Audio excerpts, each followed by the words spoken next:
আশ্রম প্রাঙ্গণে ঢোকার আশা করে বিশ্বভারতীর উপাসনা গৃহের গেটের সামনে জড়ো হয়েছিলেন পর্যটকরা, কিন্তু শেষ পর্যন্ত হতাশ হয়ে ফিরতে হলো তাদের। বন্ধ গেটের সামনে দাঁড়িয়ে ছবি তুলে দুধের স্বাদ ঘোলে মেটাতে হলো। বিশ্বভারতী বিশ্ববিদ্যালয় কর্তৃপক্ষের সিদ্ধান্ত বদলে বহাল রইল পুরনো নিয়ম। বিজ্ঞপ্তি দিয়ে জানানো হলো রবীন্দ্র ভবন ছাড়া বাকি সব জায়গায় সর্বসাধারণের প্রবেশ নিষিদ্ধ। পাম্প চালিয়ে উঠছে বিল, কেএসবি পাম্প বাঁচায় বিদ্যুৎ, বিলের প্রবলেম গেল। বিদ্যুৎ সাশ্রয়কারী জার্মান টেকনোলজিতে তৈরি কেএসবি পাম্প, পয়সা বাঁচাও, টেনশন ভাগাও। যার ফলে আশা জাগিয়েও বন্ধ রইল আশ্রমে খোলা হাওয়ার প্রবেশ। এখানে এসে তো ভালো লাগলোই, তো খুলে গেলে আরো ভালো লাগতো, তো দেখতে পেতাম। কিন্তু এখনো শুনেছিলাম সামনের সপ্তাহে খুলে দেবে, এখনো পর্যন্ত খোলেনি। বৃহস্পতিবার বিশ্বভারতী বিশ্ববিদ্যালয়ের ক্যাম্পাস ও আশ্রম প্রাঙ্গণ পর্যটকদের জন্য খুলে দেওয়ার কথা ঘোষণা করেছিলেন উপাচার্য। কালকে আমি এসেই অ্যাপ্রুভাল দিয়েছি ওটা খোলা হোক।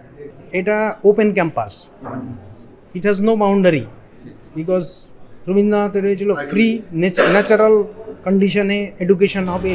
কিন্তু দুদিনের মাথায় সেই সিদ্ধান্ত বদল।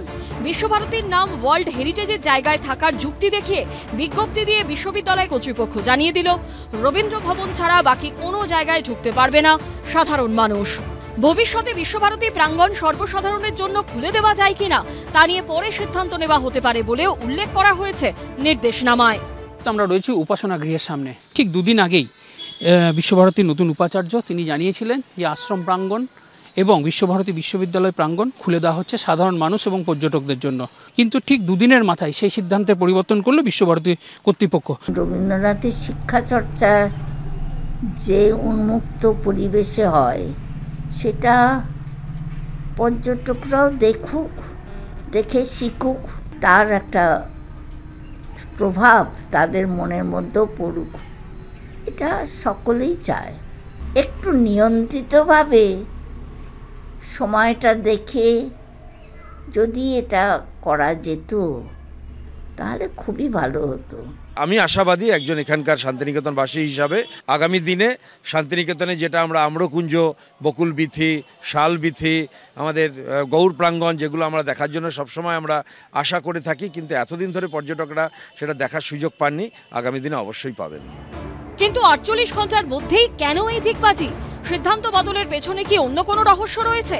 তেমনটাই মনে করছেন আশ্রমিকদের একাংশ।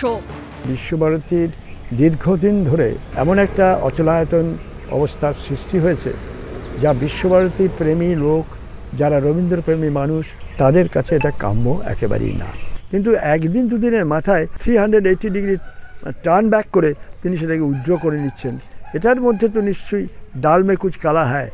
প্রয়োজনে আলোচনায় বসে ভবিষ্যতে মুক্ত শিক্ষার প্রাঙ্গণ সর্বসাধারণের জন্য খুলে দেওয়ার বিষয়ে সিদ্ধান্ত নেওয়া হোক, এমন আবেদন জানানো হচ্ছে শান্তিনিকেতন ট্রাস্টের পক্ষ থেকে।